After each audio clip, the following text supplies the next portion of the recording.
सूचना केवल हमारे विचार हैं, वित्तीय सलाह नहीं। निर्णय लेने से पहले खुद शोध करें। किसी भी लाभ या हानि के लिए हम उत्तरदायी नहीं हैं। आज हम देख रहे हैं लार्सन एंड ट्यूब्रो लिमिटेड के 2024-25 Q3 की standalone financial performance. Starting with the sales, पिछले क्वार्टर से सेल्स में 0% का इंक्रीज हुआ है, मगर कंपनी ने पिछले साल के मुकाबले 11% का सेल्स इंक्रीज रिपोर्ट किया। Expenses 0.5% quarter on quarter increase हो गए हैं, जो साल भर के 10% के राइज के साथ अलाइन करता है। क्वार्टरली सेल्स के कंपैरिजन में एक्सपेंसेस इंक्रीज होना दिखाता है कंपनी ने एक्सपेंसेस मैनेज करने के लिए स्ट्रगल किया। हालांकि कंपनी ने एनुअली अच्छा परफॉर्म किया। ऑपरेटिंग प्रॉफिट, जो पिछले साल के कंपैरिजन में 18% अप हुआ है, quarter on quarter around -2% decrease हुआ है। Operating profit margin OPM annual basis पे 0.5% से इंक्रीज हुआ है और पिछले क्वार्टर के कंपैरिजन में -0% से डिक्रीज हुआ है। एक्सेप्शनल आइटम्स को ऐड करके अदर इनकम पिछले क्वार्टर के कंपैरिजन में 43.5% बढ़ गई, बावजूद इसकी ईयरली डिक्लाइन -2% हुई है। इंटरेस्ट एक्सपेंसेस पिछले क्वार्टर से -7% डाउन हुआ, लेकिन ईयर ओवर ईयर डिक्रीज -14% हुआ है।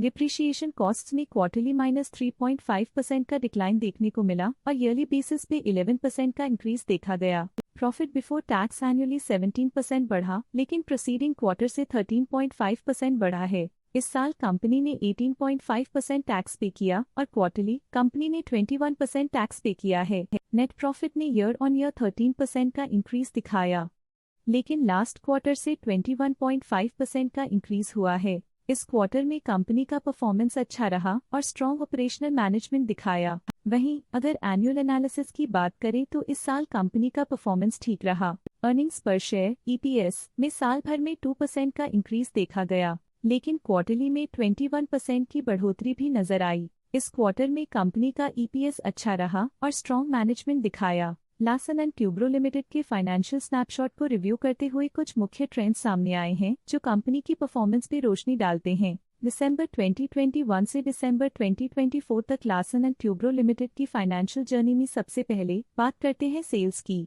इस साल सेल्स में 13% की वृद्धि हुई है और पिछले 4 सालों में 71.5% की वृद्धि हुई है, जो एक निरंतर अपवर्ड ट्रेंड को दर्शाता है। पिछले 3 साल से सेल्स लगातार बढ़ती जा रही है, जो मार्केट एक्सपेंशन और कंज्यूमर डिमांड में वृद्धि को दर्शाता है। अब बात करते हैं एक्सपेंसेस की। इस साल एक्सपेंसेस 15% बढ़े हैं और 4 सालों में 77% का इजाफा हुआ है। इस साल हालांकि एक्सपेंसेस सेल्स से थोड़ा ज्यादा बढ़े हैं, मगर ग्रोथ रेट्स का करीब होना स्टेडी ऑपरेशनल कॉस्ट को दर्शाता है। इस साल ऑपरेटिंग प्रॉफिट -7.5% काम हुआ, लेकिन पिछले 4 सालों में 17% का इजाफा हुआ है। इस साल ऑपरेटिंग प्रॉफिट में कमी आई है, लेकिन पिछले 2 साल की वृद्धि रेजिलियंस को दर्शाता है, जो एक अस्थायी मार्केट को संकेत करता है। नेट प्रॉफिट का सफर ऊपर की ओर चल पड़ा है। इस साल 4% की चढ़ाई के साथ पिछले 4 सालों में 46% की शानदार वृद्धि हुई है। पिछले 3 साल से नेट प्रॉफिट लगातार बढ़ रहा है, जो फाइनेंशियल हेल्थ को मजबूती देते हुए इन्वेस्टर्स का ध्यान आकर्षित करता है।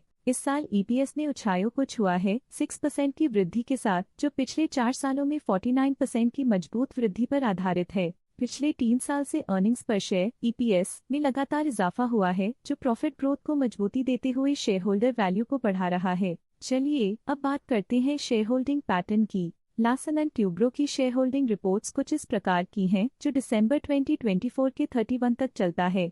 ये रिपोर्ट कंपनी के शेयर्स की डिटेल्ड जानकारी देता है, जिसमें promoters, promoter groups, foreign investors, public investors और सरकारी एंटिटीज शामिल हैं। पब्लिक हेल्थ शेयर्स का परसेंटेज 2024 के सितंबर में 37.47% से 2024 के दिसंबर में 37.22% तक डिक्रीज हो गया। इस डिक्रीज से साफ है कि इस टाइम पीरियड में कंपनी में पब्लिक का हिस्सा डिक्रीज हुआ है। जब कंपनी के शेयर्स का अधिकतम हिस्सा प्रमोटर्स, FII, DII या गवर्नमेंट के पास होता है, तब ये माना जाता है कि कंपनी मजबूत हाथों में है, जो स्थिरता और मजबूत समर्थन को दर्शाता है और इस मार्केट की स्थिरता बनी रहती है।